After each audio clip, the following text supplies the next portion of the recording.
Moses Kamabare hamwe na Mubanzizi Didane n'abandi nibo bakwasize umunyishengero wa Kazo dane cy'umusho kugura itaka rya Migina kandi aba basigire miliyoni inshanju n'ibiro zirundinwe aho barikuza kombeka amarwaro amashomero na n'ibindi ebiro kwetengwa kukorwa mu Migina.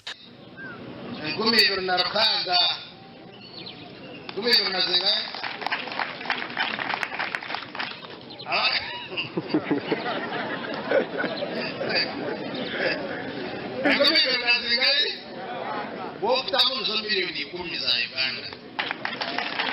Orumukuru w'entebe ya gatanu Reverend Samuel Katugunda asimira umunyishengero wa Kazo abo kujwecera Kazo atarukwera amatama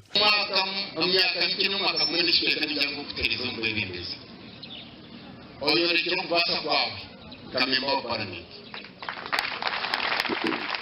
wako rikiro parliament ya Uganda walimena ko mushinga wagandira bihanganyo na mutarakaziyo gana y'abatera amagara tuzakora tuzakubajwetera tuzakubagambaho ibirangana tubasire tuzakubireta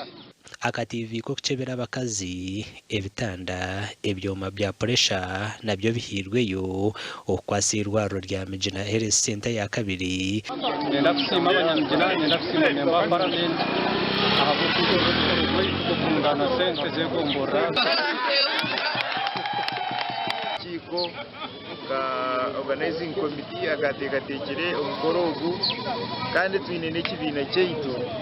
Migina sub-county development projects. Migina nemo hamagombora masya agashazirwa mu Kazo konkano babire barwana kutunga itaka baraganise byentunguka amakuru agagasha kwa Richard Nahabwe. Richard Nahabwe twina